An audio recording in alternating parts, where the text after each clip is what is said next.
All persons having business before the Honorable Associate Judges now presiding of the District of Columbia Court of Appeals.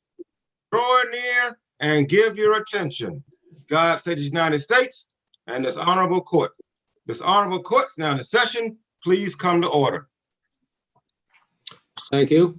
Good afternoon. We have one case on this afternoon's calendar, JUANA Miranda versus District of Columbia Department of Employment Services. Mr. Douglas, on behalf of Ms. Miranda, you may proceed. Good afternoon, Your Honor. Thank you. May it please the court. I would like to. I'm Benjamin Douglas, counsel for petitioner JUANA Miranda. I would like 3 minutes for rebuttal.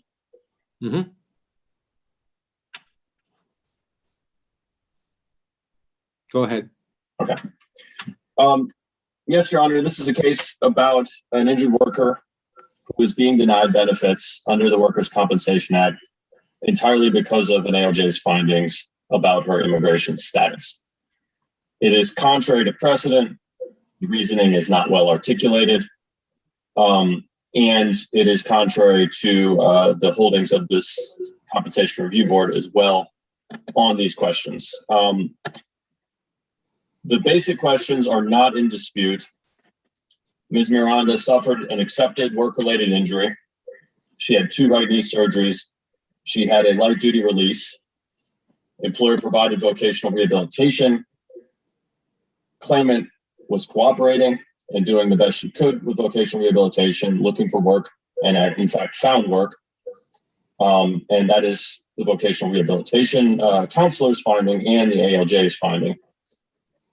But employer denied her benefits because they claim she's an undocumented worker. The ALJ found that she's ineligible for these benefits because she's an undocumented worker, and the Compensation Review Board affirmed. This court held in 2010 an asylum company that undocumented workers are employees under the Act, and that means that their benefits should not be denied simply because of that status, which is contrary to the holdings in this case. Okay, when you say the holding of this case, can you tell me what you understand the analysis of the CRB to be? What do you? I understand your view about what's wrong with the ALJ's ruling and the procedural point that the CRB kind of shifted grounds and is off doing its own analysis that's different.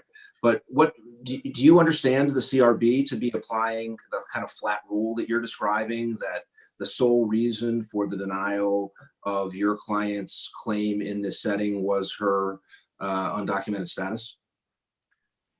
Yes, Your Honor, I do, because they included it in the nature and extent of disability analysis, and immigration never figures into that. And they also did okay, so can I?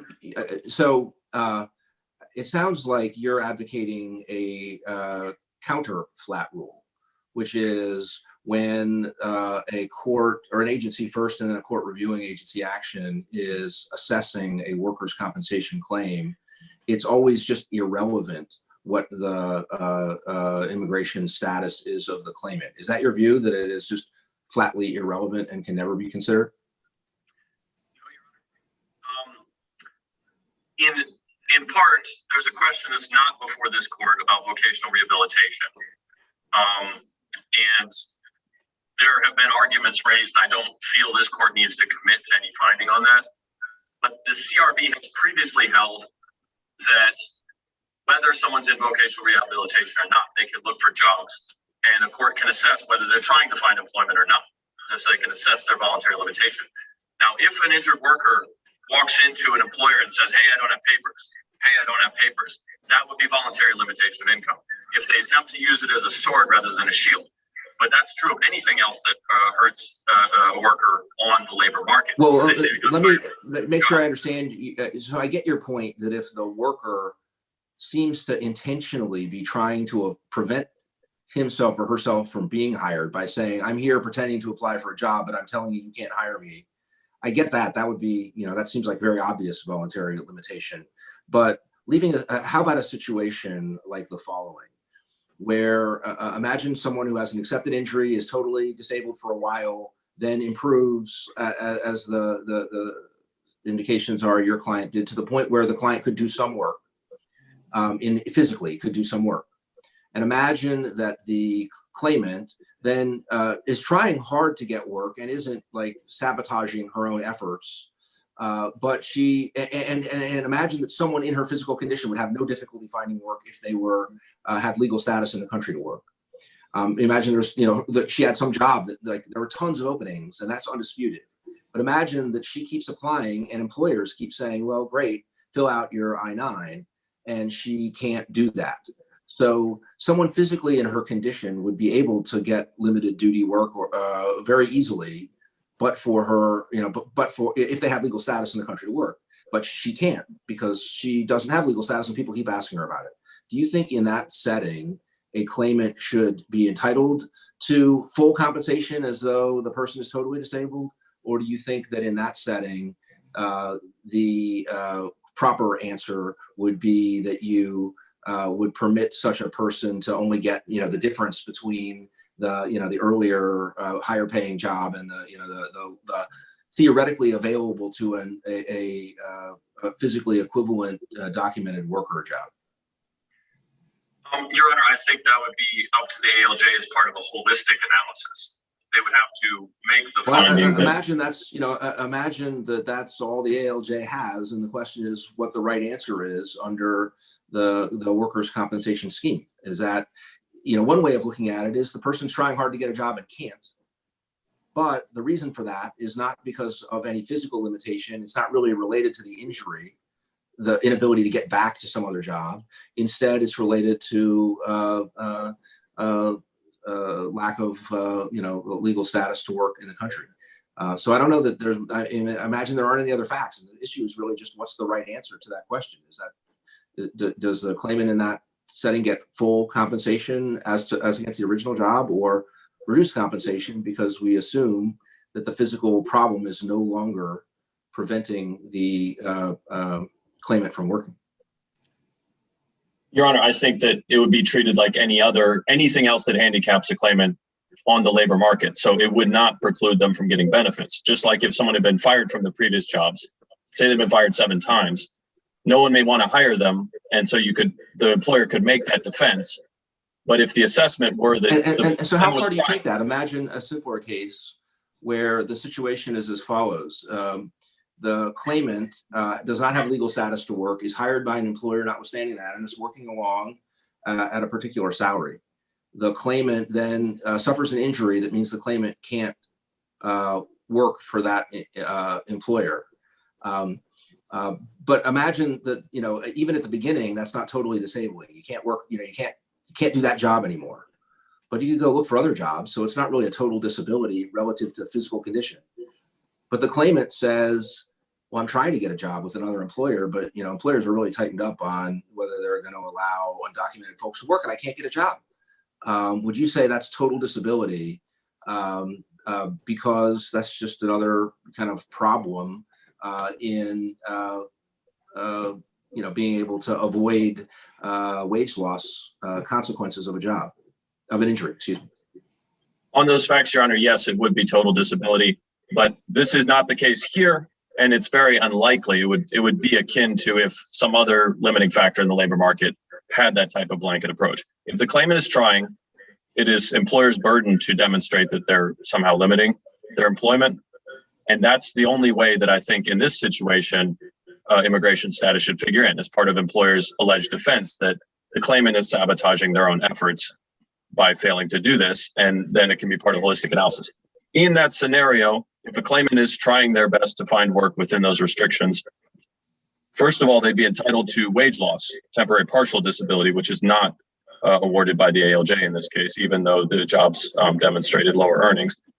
But also, that would require a finding of something like voluntary limitation, which is conceivable if it becomes such a level of self-sabotage.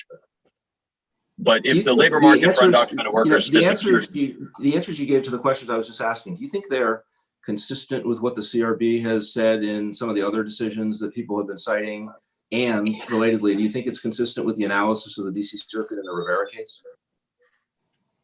It is definitely not consistent with Rivera, and that's regarding a different act. And I'll also note that the claimant did try and use it as a sword, not a shield. The claimant said, I'm undocumented, that no one will hire me, therefore I'm disabled. That's nothing like the case here. But the analysis I gave is consistent with the CRB's holding in William Lopez in 2016. And it actually wasn't contested by the employer. The ALJ found that claimant was doing a job search in his community in the same way that someone who would be eligible for vocational rehabilitation would be doing a job search. And that can be assessed for diligence or sloth or whatever it is to determine if the claimant's failing to cooperate or voluntarily limiting. But yes, I believe that what I'm saying is 100% consistent with William Lopez, but it is not with Rivera under a different act. And just as an empirical matter, these cases keep coming up because it is an empirical fact that undocumented workers are a large portion of the workforce in the country and in the District of Columbia. The Longshore Act, at least in that decision, adopted what they themselves referred to as a legal fiction that no one can hire undocumented workers. But there's no reason that the CRB should adopt it. There's no reason this court should adopt it. And also of note, the CRB did not say that. They simply tried to incorporate it in the question of nature and extent of disability with what I would call very cursory explanation and reasoning. Can I ask you about a different CRB decision? We have a decision, one of our decisions in this area is Asylum Company, and the underlying CRB decision in that case, which is called Gonzalez, has a discussion of the significance of documented or undocumented status and how it affects workers' compensation. Do you think that the answers you were giving are consistent with the analysis of the CRB in that decision? Your Honor, I would call that portion of the decision dicta. I read through it. I think William Lopez, insofar as it's treated as binding, William Lopez abrogates it because it found the exact contrary later. It does say, the language says it's not. That's a bit of a windup, but and implicit maybe in the windup you're giving is that you think it's not consistent with what's said there? I think it can be read as consistent. It says that it's not irrelevant at all places and all times. And I would say that that is very true in the case, just like if someone is using a prior termination from a job or a prior criminal conviction, for instance, to fail to cooperate and fail to pursue employment within their restrictions, then it is very much relevant. If they're trying to use it, actually like the claimant in Rivera, like a sword rather than a shield, then that is with respect to the specific discussion in Gonzalez, the passage that I'm focused on is a passage that discusses the Rivera decision and then says, kind of describing the holding of Rivera, says the appeals court held because a worker's undocumented status prevents legally employing the worker. The worker's continued wage loss is not by itself sufficient. If, had the worker been documented, the worker could have returned to gainful employment. The panel agrees. That seems, I think, inconsistent with some of the answers you were giving to some of the questions I was asking pretty, squarely. Your Honor, the ALJ did not make such a finding in this case. If it were affirmatively found that the claimant would have returned to work, then perhaps that could be read that way. I think that is a secondary question that was not before the CRB in that case. And I think William Lopez is directly inconsistent with it. I also think this court's holding an Asylum Company changes the tenor, even though it was an affirmation. It doesn't adopt Rivera.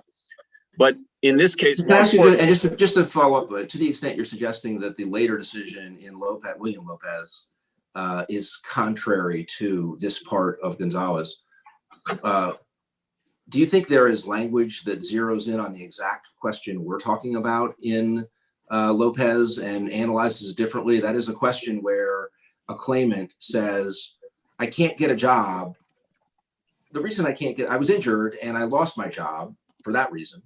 Now I can't get a job. And the reason I can't get a job is I'm not sabotaging myself, but employers won't hire me because I have no legal status, but I can still prevail in workers' compensation. You're saying you think that somewhere in William Lopez, the CRB made clear that that is a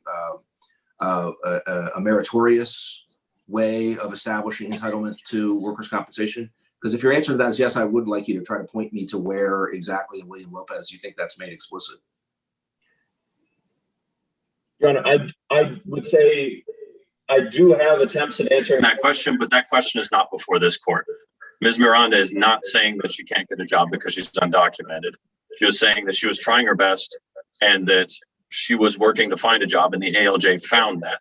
So I could see it going either way based on William Lopez, an asylum company, in that scenario where they're trying to use it, or they're saying that exhaustion of all efforts. But in this case, Ms. Miranda, in fact, found a job. And the findings of fact can determine the labor market, including the obvious fact, if we're not adopting a legal fiction, that is an empirical matter. There are jobs available for undocumented immigrants. And they're a large portion of the workforce. So in that hypothetical, I would say this court doesn't need to reach it because that's not this case. Well, I guess I'm unsure whether it is or isn't this case, and that a little bit gets back to who's found what at this juncture. It's a little, I mean, I know the employer said there are some jobs out there that would fit your client's physical limitations, and your client, you know, responded to that in part by saying, look, a number of those jobs wouldn't. So there were 6, and that might have been reduced to 2. And then your client also indicated that she was making efforts to try to get jobs. I don't know that, did she testify that, you know, why it was she wasn't succeeding? Was there any direct testimony about whether people were saying, sorry, you're undocumented, or were saying, sorry, you know, we have lots of applicants and we're not picking you, or exactly, you know, why she wasn't meeting success? Your Honor, she did succeed. So not during the period that is at issue here. it was, yes, Your Honor, it was only a few months, and a portion of that actually she was in vocational rehabilitation. The voc rehab counselor, the claimant did not know, she didn't have conversations with HR about why she wasn't hired for some of the jobs. The voc rehab counselor indicated that she simply didn't get them. And there was no indication that immigration status had anything to do with that. Or if that it didn't. Employer, or that it didn't. Correct, Your Honor. If employer has that defense, then they can seek to adduce evidence to support that. But in almost every case, that will be a question of claimants limiting themselves. And there was that would be employer's burden to show, and they did not show that in this case. Well, see, again, it's a little unclear to me whether the right way of analyzing the topic we've been discussing is by way of a defense about voluntary limitation, or as just figuring out whether there is this nature and extent of the disability. And if you're instead just on the steps 1, 2, and 3 of Logan as it relates to cases like this, one way of looking at it is if an employee, a claimant comes in and says, yeah, I've gotten somewhat better and I'm trying to get jobs that will meet my limited, my reduced capabilities. And that's kind of step 1. And the employer says, well, I have some doubts about that because I can show you, you're saying you didn't get a job, but I can show you there are jobs out in the market. That'd be step 2. And then step 3, the claimant comes back in and says, well, I didn't get one. And the issue is when there are other possible explanations like immigration status as to why you didn't or did get one, who bears what, is that really the employee? Is that the claimant again who needs to say, I didn't get one because of my physical limitations or because of job scarcity? Or is that like yet another, step 4 where the employer can come in and say, well, you didn't get one, but our theory is you didn't get one because you don't have legal status. It's a lot harder to get a job if you don't have legal status. It's just unclear to me how whether this issue fits into nature and extent in and of itself and steps 1, 2, and 3 of that inquiry, or whether its only function in this topic is in the context of either vocational rehabilitation or voluntary limitation of income.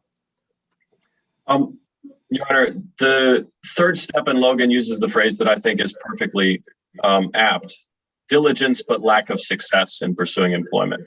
And I think that is the test. It is claimant's burden. Claimant meets the initial burden, employer rebuts. Then claimant has to show diligence but lack of success. And in every case, there are factors that can prevent that success. What claimant has.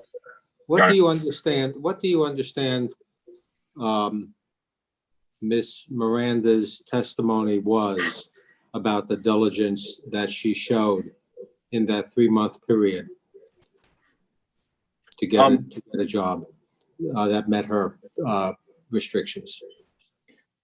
The simplest summary is the exact same findings in William Lopez, that she had done a job search informally within her community to find work, and that she was diligent, but not successful. Well, but I don't want the simplest summary. I want to know what the evidence actually was that she had done this. Because the employer comes in and the ALJ's findings are unhelpful here, I think. They're a bit opaque. What exactly did she do to demonstrate that she had that if she had not been an undocumented immigrant, but for that fact, she would have been able to get a job, or she could not, excuse me, that's the employer's burden. I said that a little bit backwards. That it was not, but for that fact, that even if she had been a citizen with her restrictions and all, she would not have been able to get a job. Because isn't that what she has to show? It is not, Your Honor. I mean, suppose she came in and said, "I went to all these employers. I went to everyone the employer identified, and each one of them said, 'Look, if you were a citizen, we'd hire you in a moment.' But they didn't say that because they knew that I wasn't a citizen, and that's the only. And you know, I was very diligent. I did all those things, but the reason I wasn't hired was not because the jobs weren't there. It was because they weren't there for a non-citizen who was undocumented." Your Honor, So I want to know what she actually said and what she was asked. so two very different points. The first is that I do not believe that's claimant's burden. Claimant has to show diligence but lack of success, and there will always be factors apart from the physical disability that prevent that. The most obvious in this case is that she doesn't speak English.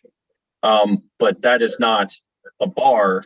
That is just what she has to work with in showing diligence but lack of success. Lots of people won't hire people who don't speak English. Well, I hear you. That's I still want to know factored. what exactly the evidence shows as to what she did Yes. and what she was told. It's not enough to simply say, "Well, I tried hard. I talked to people in my community." That really doesn't tell us anything about her diligence or the reasons that she wasn't able to get employed in that 3-month period. And similarly, the fact that Yes. 3 months later she was able to get a job also doesn't really answer the question of how diligent she was and why she didn't get a job earlier. Your Honor, I do believe her testimony, if credited by the ALJ, can constitute substantial evidence, and he did credit in this case that she was pursuing it. Now, if what I'm essentially proposing is the most credible interpretation of asylum company and the act in this situation applies, it may be that a future ALJ might say, this does not necessarily show diligence but lack of success. In most cases, we have a vocational rehab counselor who writes notes. But if her testimony was deemed credible by the ALJ, I think that does suffice. I think that it is very likely in future cases it'd be much better for someone in this situation to have notes, to have telephone numbers in the same way that a vocational rehab counselor. How far do you take that? I mean, do you really think that if a claimant came in and the issue got to the third part of the Logan test and the only relevant testimony of the claimant was, I diligently looked for a job and didn't get one?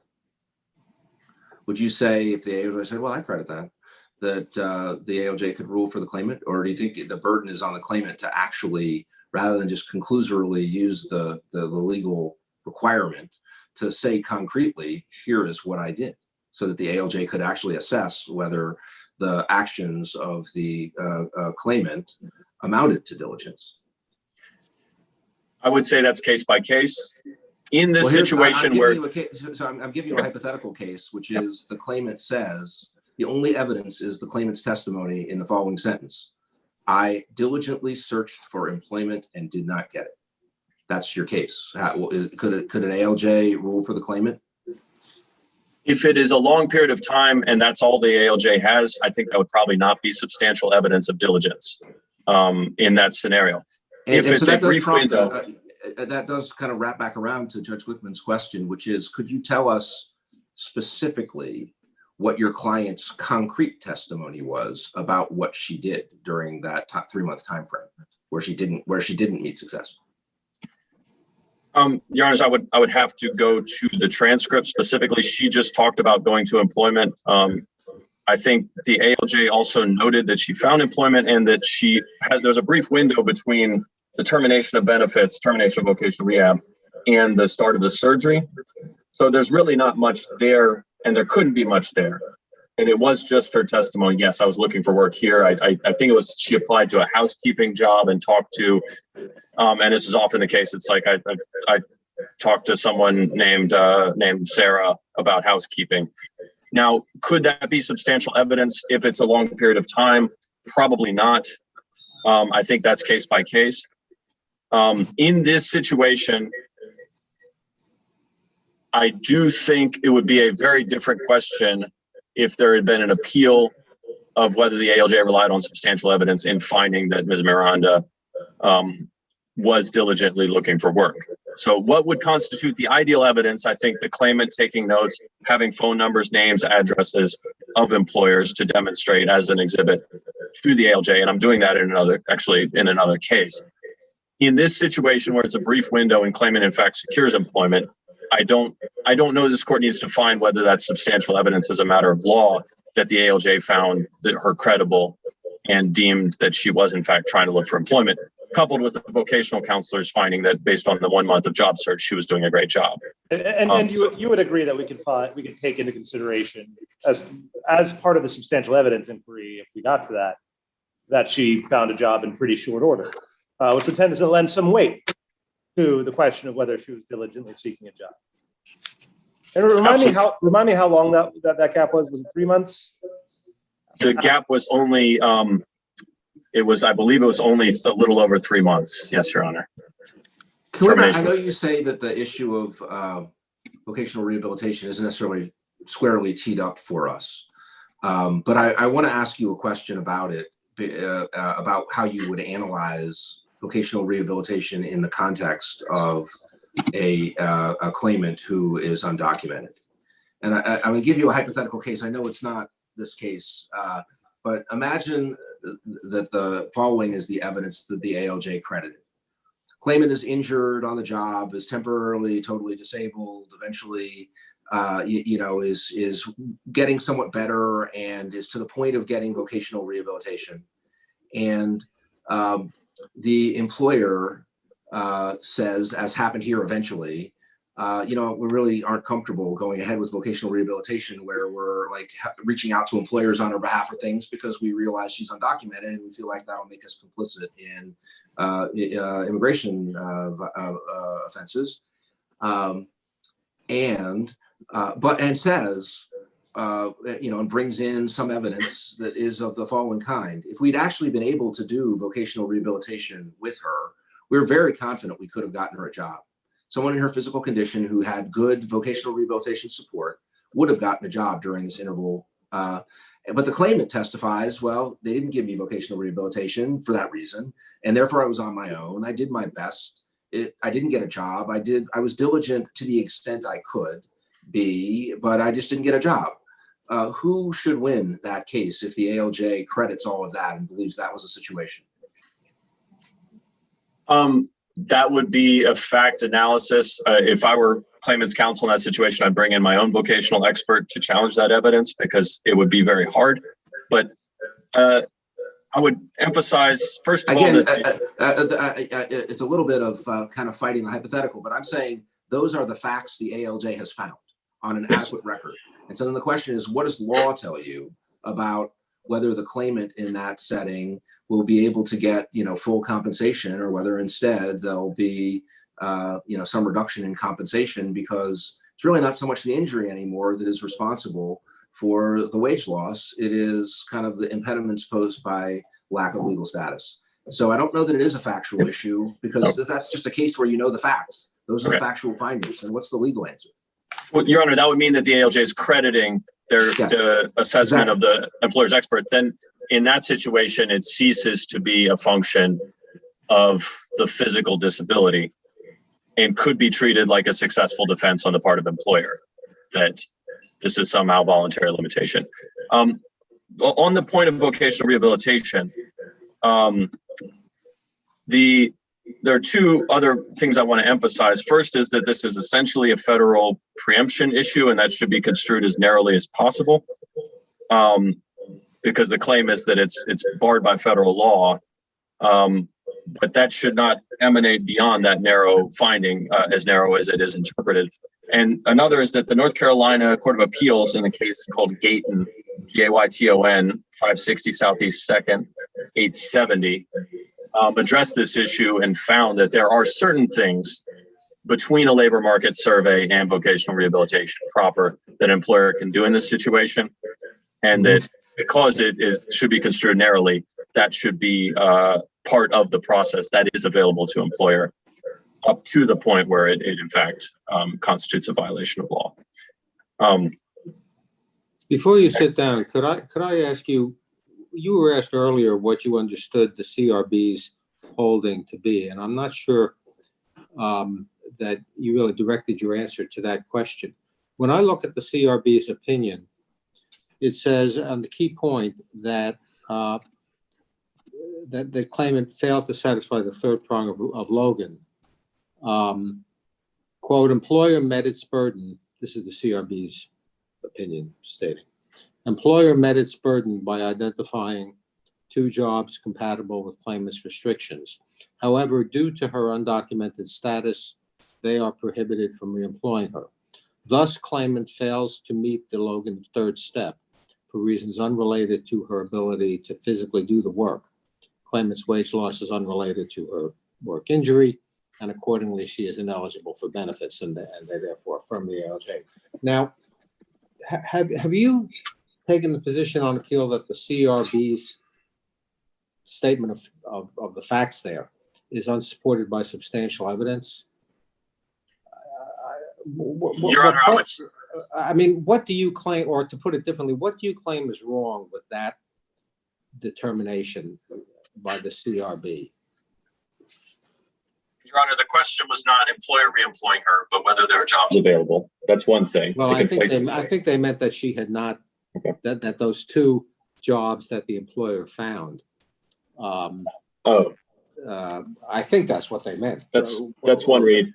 You're right. It could be, it's ambiguous actually.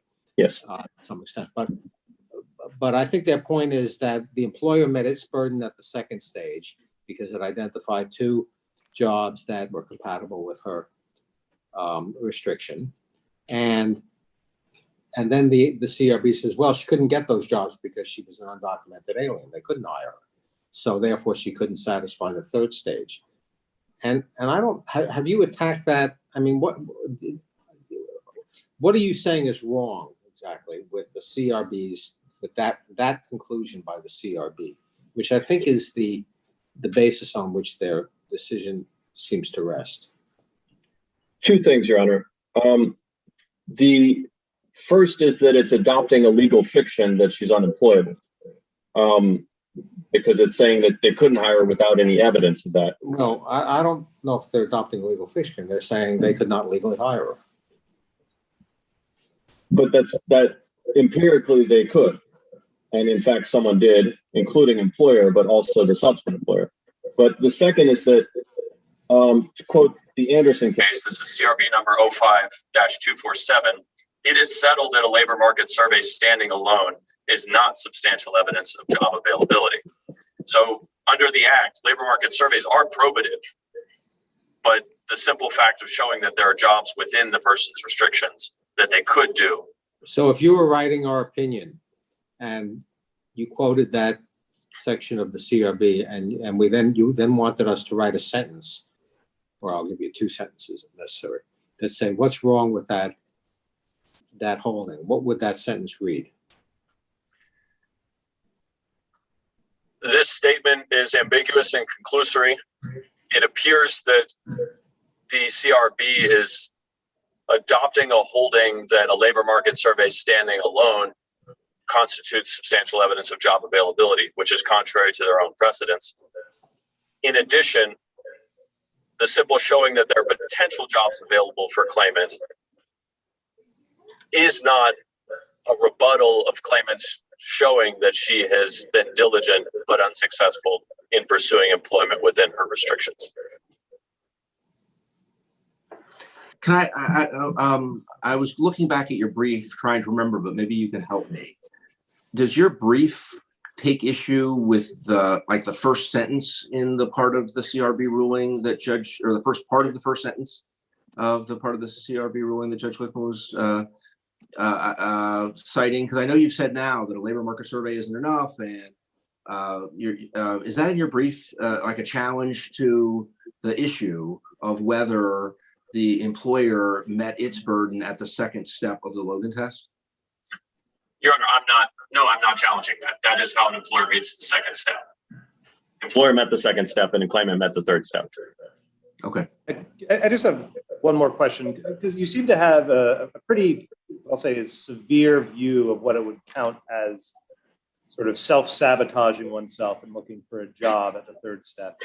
So hypothetically, let's say somebody's gotten better. They're very well qualified to do 1,000 jobs that are open on the labor market. But since their disability, they have taken to body modification, and also as a philosophical matter, they think it's best to be drunk at all times. So they show up to job interviews with weird stuff in their face, and they're drunk, and so they never get hired. I might think, well, the question is really, were they not getting hired because of the disability? But I think you're telling me that even in that scenario, so long as that person is diligently trying, those other things they're doing that are hurting them, if it's not intentionally trying to self-sabotage, they don't matter. Is that your view? No. No, Your Honor. Okay.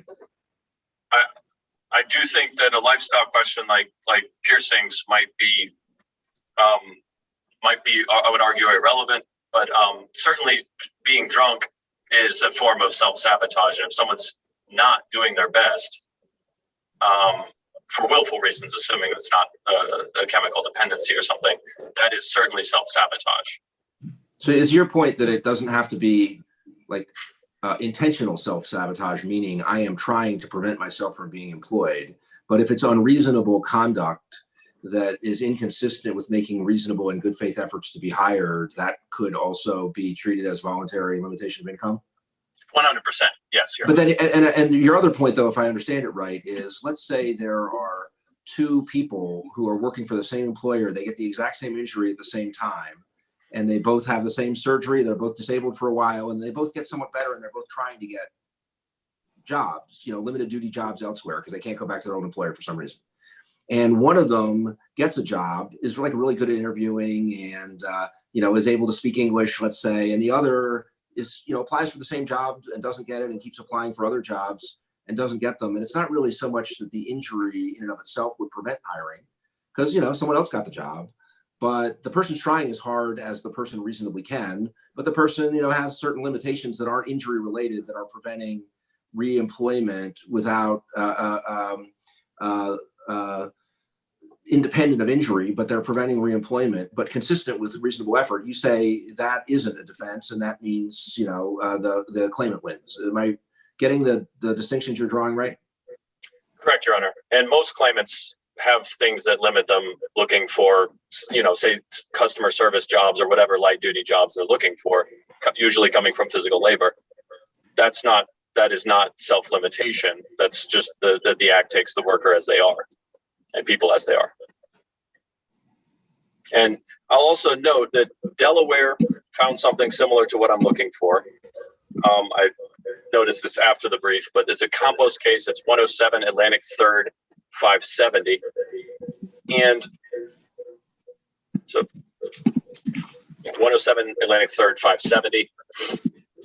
In addition, this would put undocumented workers in something similar to the position of everyday workers under the Virginia Act in terms of demonstrating job search, which is a less fortunate position because they don't have the aid of vocational rehab. but it's not something like barring them from benefits categorically based on the idea that they're, quote, unemployable, when just as an empirical fact, they're not.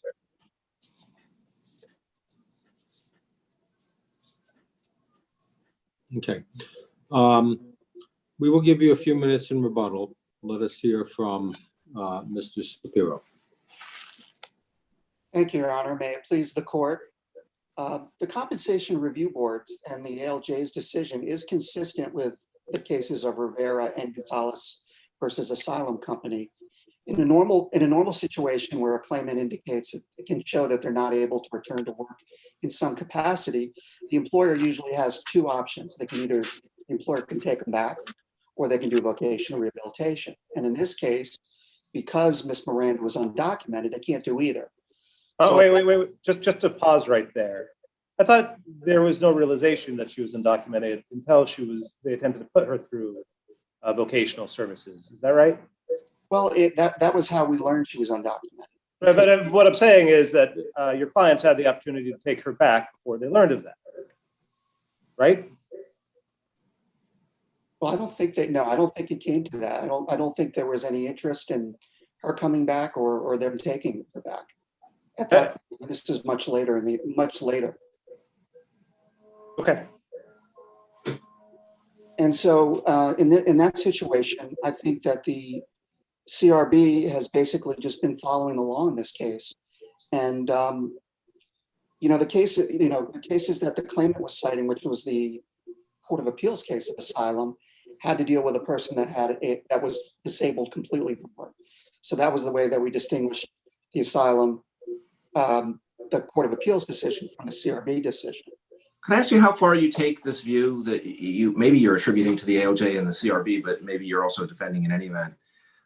So if a claimant who is undocumented is working at an employer who either doesn't care or doesn't know that, and then gets injured and is unable to come back to that employer, either because the employer doesn't have a light duty job that would be available, or for whatever other reason, or because now the employer knows that the person's undocumented, and the claimant gets somewhat better, but not a lot, and the claimant makes a very diligent search, and is getting job interviews, and people aren't asking about employment status, and the claimant comes in and says, oh, tons of people, and the people in my position are eventually able to get employment, notwithstanding their undocumented status. I've been trying diligently, but it took me 4 months to get a job, and I would like to get full compensation during those 4 months when I was diligently searching for a job that I could have gotten with my physical limitations, and could have gotten notwithstanding that I was undocumented.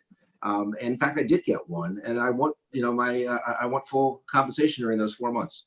You're saying, as a flat rule, that's just unavailable because the person was undocumented. Is that right? No, that's not what I'm saying. I don't believe that was the testimony from the claimant in this case. This is not a question about this case. This is a question about how far you take your theory. So if that were the evidence in a case, is it your view that compensation, full compensation is unavailable because that person should be treated as, having gotten a job, even though the person wasn't able to? Well, I think under the circumstances that you're describing, they would meet the third prong of Logan. So I believe under what you're telling me, under those set of facts, I think she would have shown that she was diligently looking for a job during that period, and would be entitled to. That's not how I read the CRB's opinion, though, or the ALJ's opinion. They seem to cut off this inquiry. There is nothing to the third step of Logan. Once you've established that they're an undocumented worker, that's it. So, I guess the position you are defending right now sounds foreign to me and inconsistent with what the CRB announced. Do you think they're the same? Well, I think the problem you have is that when you have a person who is undocumented, we couldn't go through vocational rehabilitation. We tried to, and we had to stop it. The employer had to stop it. And at that point, the problem is that a claimant who has restrictions, in this case, they're actually permanent restrictions. If the claimant is not looking for work, you're looking at someone that potentially could be a permanent total disability candidate. And so the employer's only option at that point is to show jobs within those restrictions that a claimant who was documented are able to do, and we met that burden in this case. So sure, I think the question though is why isn't it enough for her to, at step 3 of the Logan analysis, to say, okay, some jobs are available. I've been diligently seeking them out. None have panned out. And P.S. I mean, if that were the evidence, I think you might be saying that's not quite right. Would that satisfy you? I think it might. I think it might.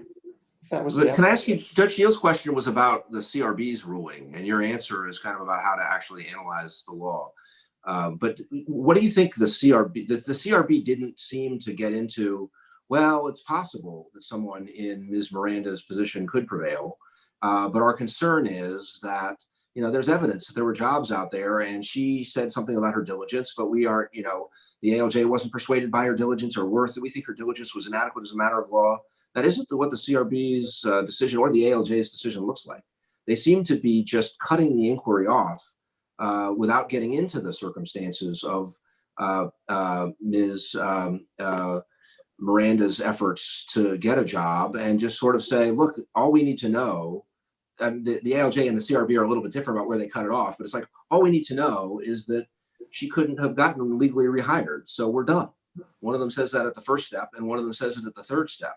And if you're willing to acknowledge, as it seems like you are, that it's more complicated than that, that it might be that if the reason, you know, although in theory no one could legally rehire her, people like her are getting rehired all the time, and she's trying hard to get a job, and she will be able to get a job, and she has gotten a job, but she wants compensation in the interval for during the period of her diligent effort. You're willing to acknowledge that might be compensable. If that's true, I mean, the CRB and the ALJ don't seem to have analyzed that way, and don't seem to have descended into figuring out whether on this record, the right way of looking at this case is like that or some other way. Well, I think what the ALJ and the CRB was trying to do is they were trying to basically, for a person who's undocumented, they wanted to say, all right, what would we do with a regular worker who's documented? And I think that's the way they look at it. They don't want to give more, they don't want Well, to. I mean, the CRB certainly said that in cases like the Gonzalez, the asylum, the decision in the asylum co case. It definitely said that. But it'd be great if you would point me to where in the CRB's decision in this case you think the CRB signaled that what it was trying to do was to compensate Ms. Miranda or award her compensation if and only if someone who was in her situation but was documented would have been unable to get a job. Is there some place in the CRB opinion where they say anything that suggests that, or? You know, I'm not exactly sure.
Yeah, I'm reading through the decision, the CRB decision, Your Honor. I don't have an answer for you. I'm sorry.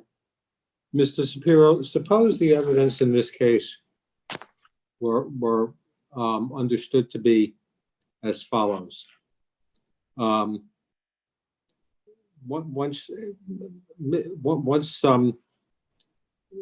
Miss Miranda's restrictions were established and she was able to go looking for a job, she diligently looked for a job.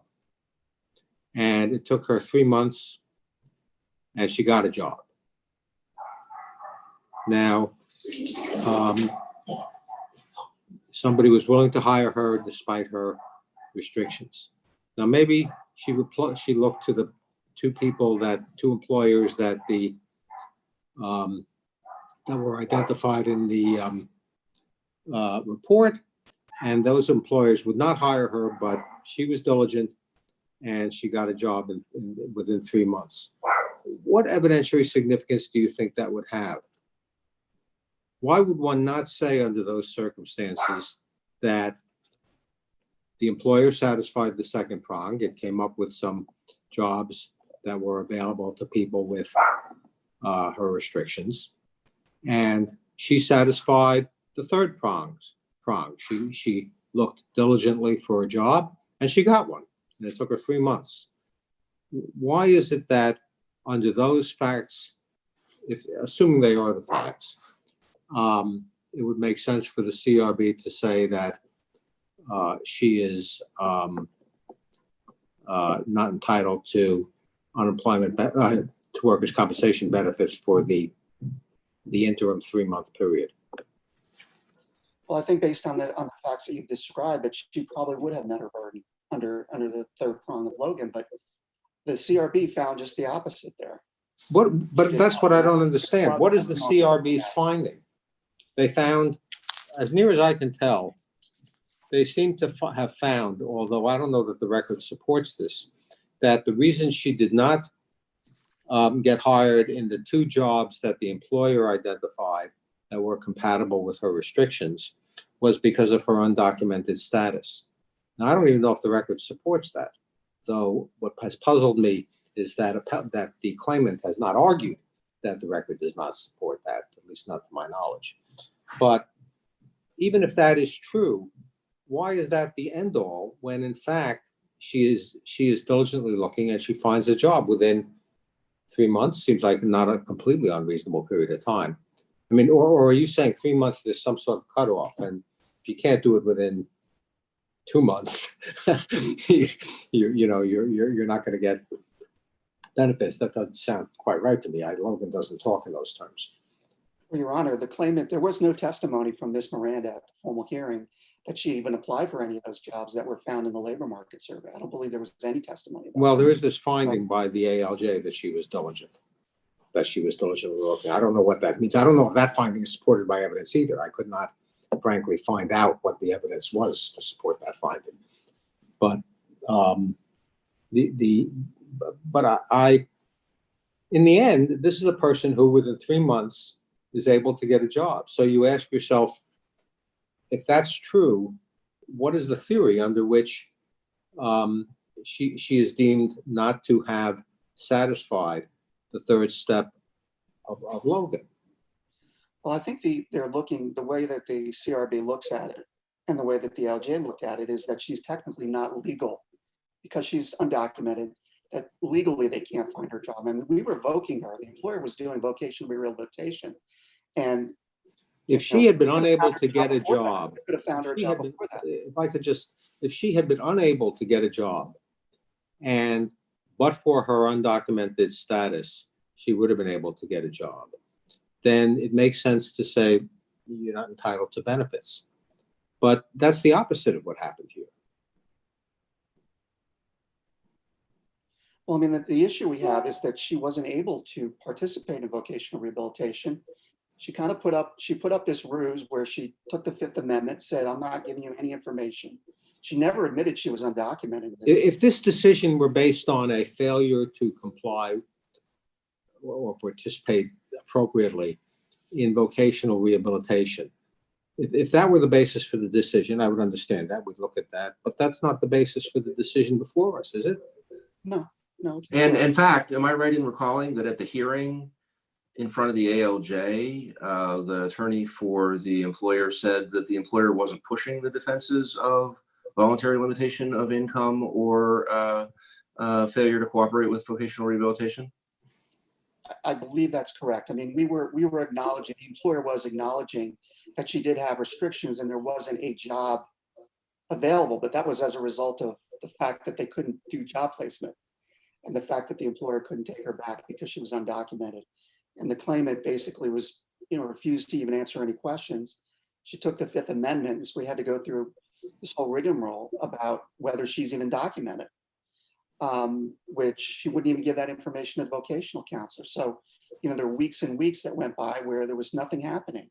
vocational rehabilitation because she wouldn't give information about her immigration status, which was relevant because If there were a finding that in some way she was not diligent,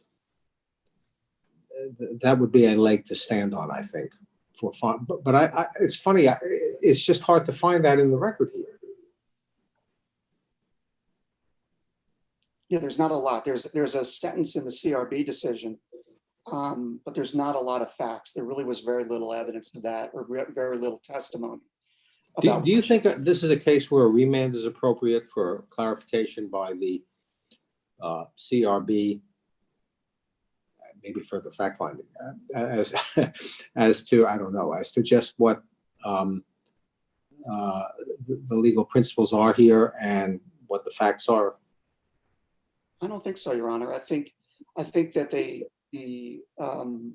CRB relied upon the Rivera case and the Gonzalez CRB decision, which really support the evidence in this case. I don't think this is a remand case.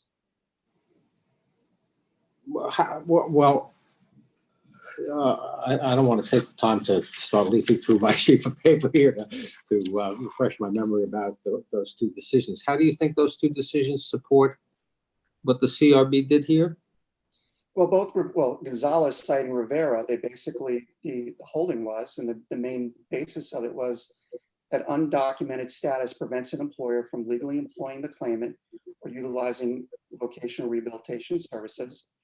Therefore, the injured worker's continued wage loss is not by itself sufficient to support an award of ongoing disability. If had the worker been documented, the worker could have returned to gainful employment. And I think that's what happened in this case. I mean, you know, we were starting. So your view is that no matter how diligent she is, and even if she gets a job within 1 week, I see. So your position is that once there's a question in my mind whether this is compatible with asylum company, but before we get to that question, I just want to be sure what your position is. Your position is that if you have an undocumented employee or claimant who cannot legally be hired, then regardless of how diligent that employee is and regardless of how successful that employee is in fact getting a job, the interim period, however long or short it is, that employee is not entitled to any workers' compensation benefits.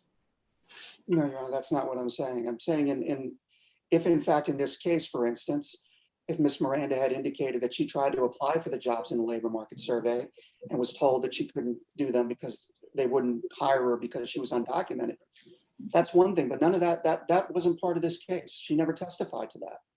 There was very, very limited testimony about what she said as far as what she was doing during that 3 or 4 month period. We do know Right, from the and what's difficult for us is this would be a different matter if that's what the ALJ concluded, and that was the reason for the denial of relief, or even that's what the CRB concluded. But that doesn't seem to be what they decided.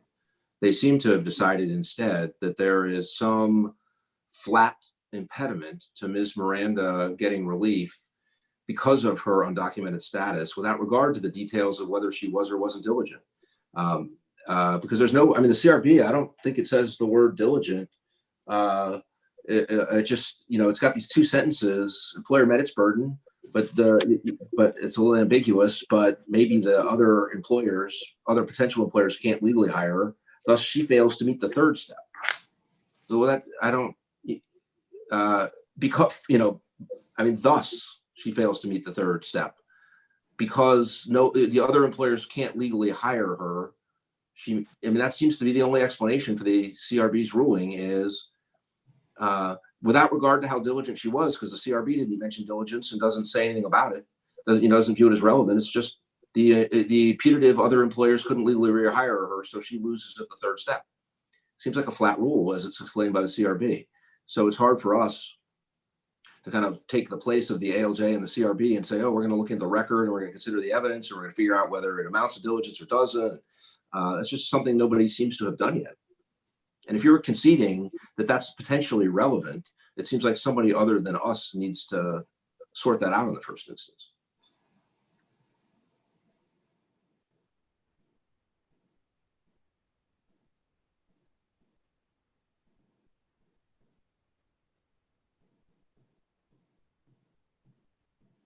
It does appear to be inconsistent, Your Honor.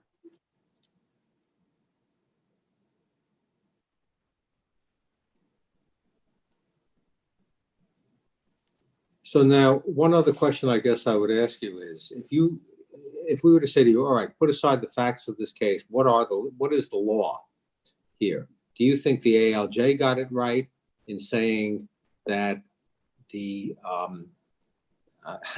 so in saying that the second step of Logan has to be rejiggered a little bit under these circumstances, and because the employer can't possibly satisfy that step, or that the CRB got it, or well, we don't know what the CRB said, but the issue is simply whether, but for her, well, that's not the right way to put it either, actually. The issue is simply whether if the only reason that she didn't get the job was because of her undocumented status, then that is not a good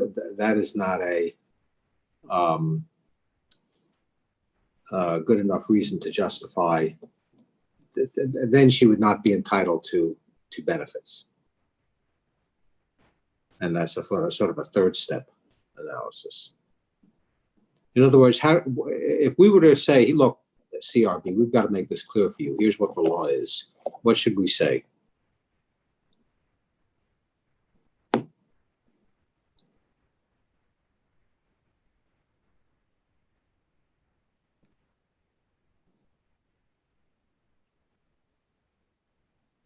I think the law is that if an injured worker is undocumented and she has been released to work without restrictions, that there needs to be some evidence of what she did during that time period, or what could have been done to try and find the injured worker work.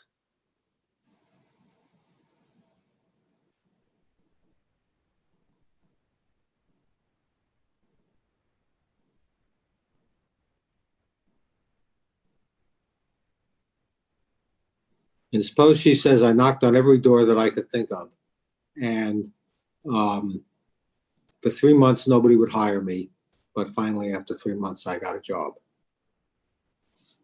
Yeah, I think she'd be entitled to benefits in that case. Even if she is an undocumented immigrant who cannot legally be hired in the United States, perhaps not even by the employer who did hire her.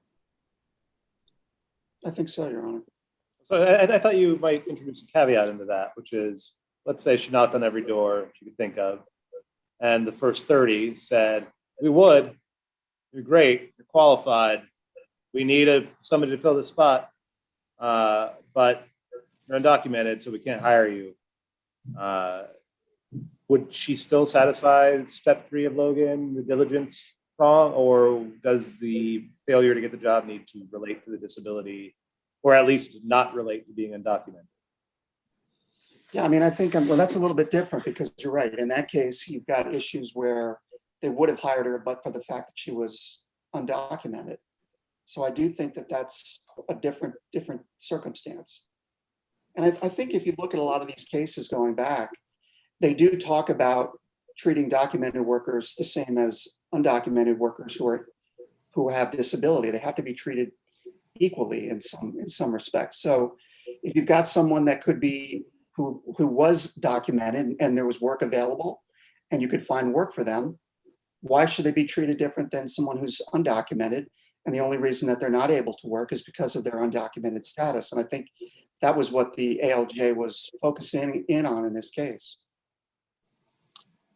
Do you think that, to put this a bit colloquially, the proper rule of law is something along the lines of, or at least the conclusion that the undocumented status of the claimant cannot be used by the employer as a sword to deny benefits, or by the claimant as a shield to get benefits, if that the issue in each case turns on other factors? I don't know the answer to Tried to that. get it in one sentence. I'm sorry about that. What's that? It's impossible to get it in one sentence. Yeah, I think it's hard to say because I don't think there was any of that evidence or anything discussed along those lines in either of the decisions. I mean, that wasn't, there was, I think Mr. Douglas did make some type of estoppel argument at the CRB, but I don't think that was brought to the Court of Appeals. So I don't think that issue is before you, but I just don't think that's really an issue that was even considered by either the ALJ or the CRB as far as whether it's can be used. See, the reason I put it that way is I think what I said, respecting the colloquial way in which I said it, is compatible with not these decisions in this case necessarily, but other decisions by the CRB and ALJs, and also other decisions in other jurisdictions. And I wonder if that's, now, of course, we have to, you would agree, I suppose, that we somewhat give deference. We give deference to the CRB's interpretation of our statute. So we really want to hear the CRB say it, I suppose, with some clarity. But that seems to be the way I'm reading the net result of this case law. And what that would mean is that you can't simply say to Miss Miranda, well, because you are undocumented, an employer could not legally hire you, end of story. You're not entitled to benefits.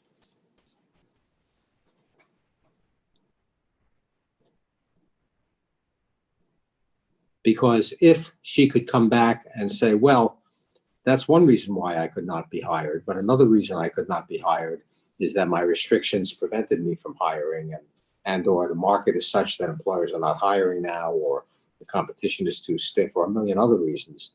Then she would, so long as there's other reasons why she couldn't get the job that was identified as possibly being available to her, she could get workers' compensation. Well, I don't think she articulated it, that there were any reasons why she couldn't get work other than. Yeah, that's why I was pressing Mr. Douglas. I understand that, but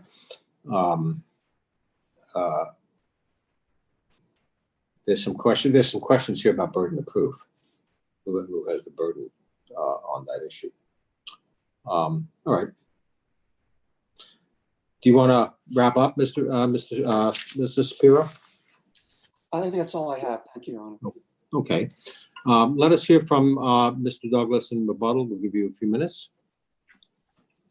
Thank you, Your Honor.